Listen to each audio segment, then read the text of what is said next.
Hello friends, welcome back to my YouTube channel. तो आज की वीडियो में हम HP JPT टेट नवंबर 2024 में पूछे गए मैथ के क्वेश्चंस को सॉल्व करेंगे और इन क्वेश्चनों को सॉल्व करने का मैं आपको सबसे आसान तरीका बताऊंगा। चलिए अब हम शुरू करते हैं। क्वेश्चन नंबर 1, 6, 8, 12 से विभाज्य 3 अंकों की सबसे छोटी संख्या ज्ञात कीजिए। सबसे पहले हम 6, 8 और 12 का एलसीएम ले लेंगे। 6, 8 और 12 का एलसीएम ले लेंगे, ठीक है। सबसे पहले 2 के पहाड़े से जाएगा, 2 तियाँ 6, 2 चुके 8, 2 छिके 12, ठीक है। अब फिर 2 के पहाड़े से जाएगा, 3 नहीं जाएगा तो 3 ऐसे लिख देंगे, 2 दूनी 4 और 2 तियाँ 6। फिर 2 के पहाड़े से जाएगा, 3 को ऐसे लिख देंगे, 2 एकम 2, 3 ऐसे आ जाएगा, ठीक है। अब 3 के पहाड़े से 3 एकम 3, 1 और 3 एकम 3। अब हम इसको मल्टीप्लाई करते हैं, 3 दूनी 6, 6 दूनी 12, 12 दूनी 24। तो हमारा एलसीएम आया है 24, ठीक है, 24। अब क्वेश्चन में दिया है 3 अंकों की सबसे छोटी संख्या। तो 3 अंकों की सबसे छोटी संख्या होती है 100, ठीक है। अब हम जो हमारे पास एलसीएम आया है इससे हम भाग दे देंगे। 24 चुके 96, ठीक है। अब 10 में 6 के 4, 9 में से 9 के 0, हमारे पास शेषफल आया है 4, ठीक है। अब हम भाजक और शेषफल को घटाएंगे। तो भाजक है हमारे पास 24 माइनस 4, तो ये आएगा हमारे पास 20, ठीक है। अब हम भाज्य में जोड़ देंगे, तो भाज्य हमारे पास 100 में 20 जोड़ देंगे, ठीक है। तो हमारे पास आएगा 120। तो इस क्वेश्चन का राइट आंसर है 120।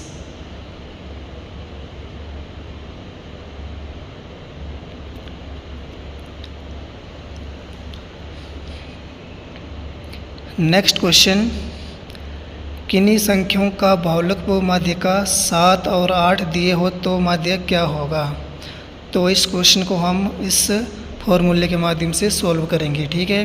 बहुलक दिया है 7, तो 7 लिखेंगे बराबर है 3 गुणा माध्यिका दी है 8, तो 8 लिखेंगे माइनस 2 गुणा माध्य हमने ज्ञात करना, तो इसको हम माध्य ही लिख देंगे, ठीक है।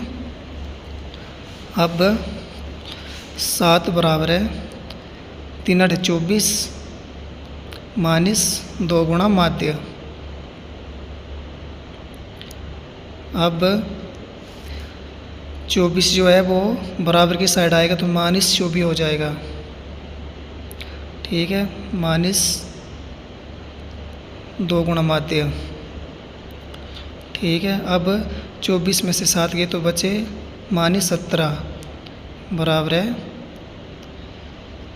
माइनस 2 गुणा माध्य। अब माइनस से माइनस कट जाएगा तो हमारे पास माध्य निकल के आ जाएगा 17/2। तो इस क्वेश्चन का राइट आंसर है 17/2।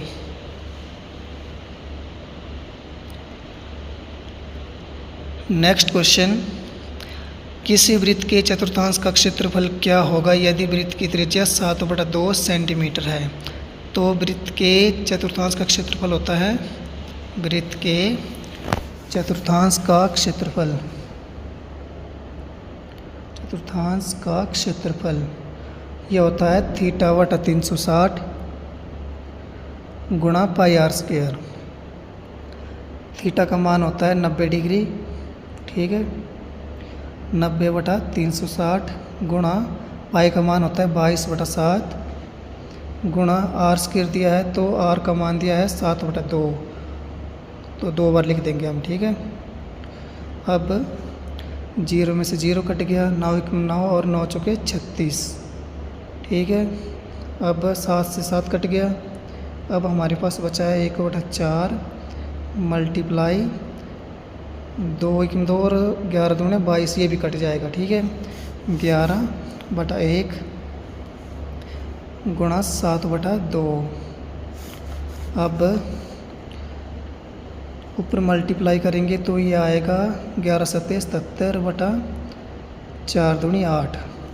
77/8 सेंटीमीटर स्क्वायर इस क्वेश्चन का राइट आंसर है। ठीक है। नेक्स्ट क्वेश्चन, किसी समकोण का 2/3 बराबर होगा। तो समकोण त्रिभुज में एक कोण जो होता है 90 डिग्री का होता है। ठीक है, तो 90 लिख लेंगे और 2/3 बोला है तो 2/3 कर देंगे। ठीक है, अब ये कट जाएगा, 3 कम 3 और 3 3 और 0 लग जाएगा, 30 दूनी 60। तो इस क्वेश्चन का राइट आंसर है 60। नेक्स्ट क्वेश्चन, किसी अंडे की कीमत 2.5 रुपये हो तो 1.5 दर्जन अंडों की कीमत क्या होगी। एक अंडे की कीमत दी है 2.5 रुपये। ठीक है, अब हमने जो है 1.5 दर्जन अंडों की कीमत जो है ज्ञात करनी है। ठीक है, तो सबसे पहले हम इसको सोल्व कर लेते हैं। 25 बटा पॉइंट का 1 लग जाएगा और एक संख्या तो 1 0 लग जाएगी। ठीक है, अब ये काट के आएगा हमारे पास 5 दूनी 10 और 5 5 25। तो काटने के बाद आया है 5/2। ठीक है, एक दर्जन में 12 अंडे होते हैं। ठीक है, तो 1.5 दर्जन में होंगे 18 अंडे, तो मल्टीप्लाई 18 कर देंगे। अब 2 1 2 और 9 दूनी 18। ठीक है, 9 5 45। तो इस क्वेश्चन का राइट आंसर है 45। तो 1.5 दर्जन अंडों की कीमत होगी 45 रुपये। नेक्स्ट, किसी सिक्के को 4 बार उछाला जाता है तो कुल संभावित परिणाम होंगे। एक सिक्के में 2 कोने होते हैं। ठीक है, एक साइड होता है हेड और एक साइड होता है टेल। ठीक है, हेड और टेल ये हो गए 2। ठीक है, अब हम इस 2 को लिखेंगे और आगे क्वेश्चन में बोला है 4 बार उछाला जाता है, तो 2 की घात 4 कर देंगे। ये आएगा 2 की घात 4 का मतलब है 2 को 4 बार हम मल्टीप्लाई करेंगे। ठीक है, तो ये आएगा 2 दूनी 4 4 दूनी 8 8 दूनी 16। तो इस क्वेश्चन का राइट आंसर है 16। नेक्स्ट क्वेश्चन, किसी बिंदु -2 -3 की मूल बिंदु से दूरी बराबर होगी। तो मूल बिंदु हम मान लेते हैं, माना कि मूल बिंदु 0 और 0 है, 0 और 0, और दूसरा जो बिंदु दिए हैं वो दिया है -2 और -3। ठीक है, अब इसको x1 मान लेते हैं, इसको x2, इसको y1 और इसको y2। ठीक है, अब हम इस फॉर्मूले में इसकी वैल्यू को रख के इसको सॉल्व करते हैं। x2 का मान दिया है, सबसे पहले हम वर्गमूल लगा लेंगे। x2 का मान दिया है -2 माइनस x1 का मान दिया है 0 का स्क्वायर कर देंगे, प्लस y2 का मान दिया है -3 माइनस y1 का मान दिया है 0 का स्क्वायर। अब अंडर रूट लगाएंगे, -2 -0 का स्क्वायर आएगा -2 का स्क्वायर, प्लस -3 -0 का स्क्वायर आएगा -3 का स्क्वायर। ठीक है, अब -2 का स्क्वायर होता है 4, प्लस -3 का स्क्वायर होता है 9।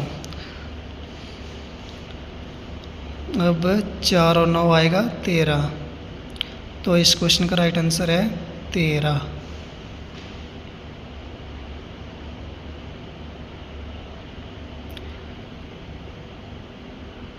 नेक्स्ट क्वेश्चन, -7/19 का योज्य प्रतिलोम बराबर होगा। तो योज्य प्रतिलोम का मतलब होता है हमने एक ऐसी संख्या जोड़नी है जिसको जोड़ने के बाद जो है 0 आ जाए। सबसे पहले जो क्वेश्चन में दी उसको लिख लेते हैं, -7/19। ठीक है, अगर इसमें हम मान लेते हैं कि x जोड़े तो क्या आ जाए 0। तो x बराबर है -7/19, तो यहाँ हो बराबर की साइड 7/19 हो जाएगा। ठीक है, तो इस क्वेश्चन का आंसर है 7/19। नेक्स्ट, 39 प्लस -24 -15 का मान बराबर होगा। 39 लिखेंगे, प्लस माइनस हो जाएगा, 24 लिख देंगे, आगे -15। ठीक है, अब 39 लिखेंगे, माइनस प्लस हो जाएगा, 4 और 5 9, 1 और 2 3 हो जाएगा। ठीक है, 39 में से 39 गया तो 0। तो इस क्वेश्चन का आंसर है 0। नेक्स्ट क्वेश्चन, 10 लड़कियों की लंबाई सेंटीमीटर में दर्शाई गई है। 135, 150, 139, 128, 151, 132, 146, 149, 143 और 141। उपरोक्त डाटा का परिसर क्या होगा? तो परिसर बराबर होता है maximum value minus minimum value. Maximum value दी है इसमें मैक्सिमम वैल्यू है 151, ठीक है। और मिनिमम वैल्यू है इसमें 128, ठीक है। तो यहाँ पे लिखेंगे 128। अब हम इसको माइनस करेंगे तो आएगा हमारे पास 11 में से 8 गए 3, 4 में से 2 गए 2, 1 में से 1 गया 0। तो इस क्वेश्चन का आंसर है 23।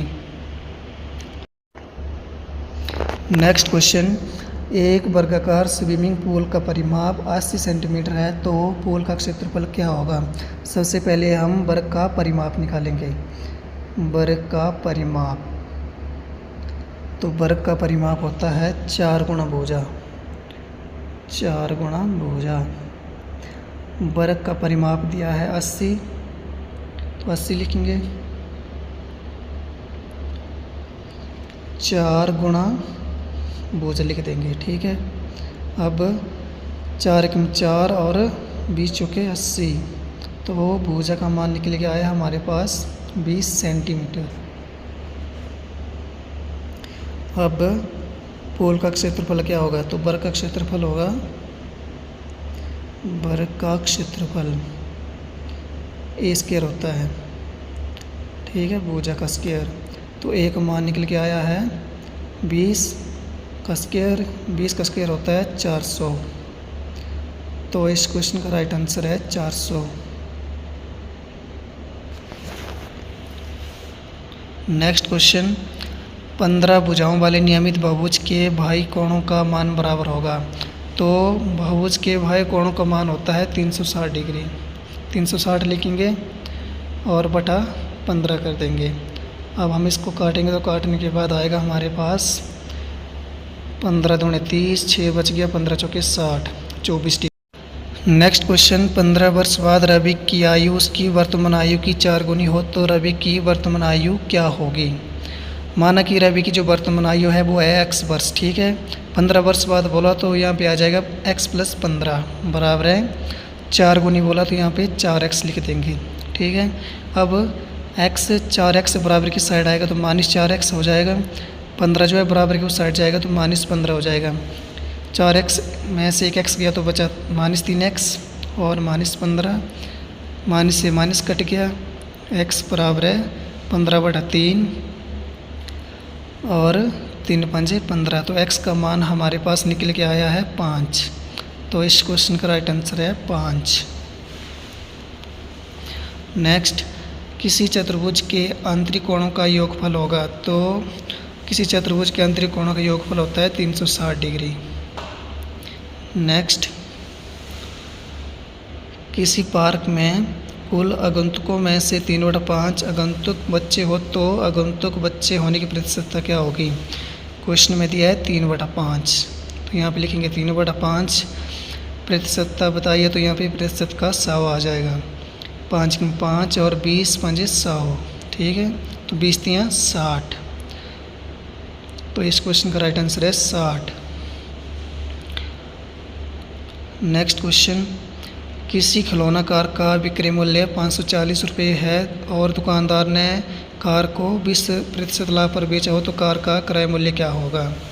क्वेश्चन में दिया है 540 रुपये विक्रय मूल्य, ठीक है। इसको लिख लेंगे बटा 20% का लाभ बोला तो 100 में 20 जोड़ देंगे तो यहाँ पे आएगा 120। क्रय मूल्य पूछा है तो मल्टीप्लाई 100 कर देंगे। अब 0 में से 0 कट गया, 6 दूनी 12 और 5 दूनी 10। अब 6 9 54 और 0 आ जाएगा, ठीक है। तो काटने के बाद आया है हमारे पास 90 × 5। जब हम इसको मल्टीप्लाई करेंगे तो आएगा हमारे पास 500 और 9 पंजे 45, 450। तो इस क्वेश्चन का राइट आंसर है 450 क्रय मूल्य। तो इसी के साथ आज की वीडियो में बस इतना ही। तो आपने इस वीडियो को लाइक शेयर और एक प्यारा सा कमेंट करना है कि आपको ये वीडियो कैसी लगी है।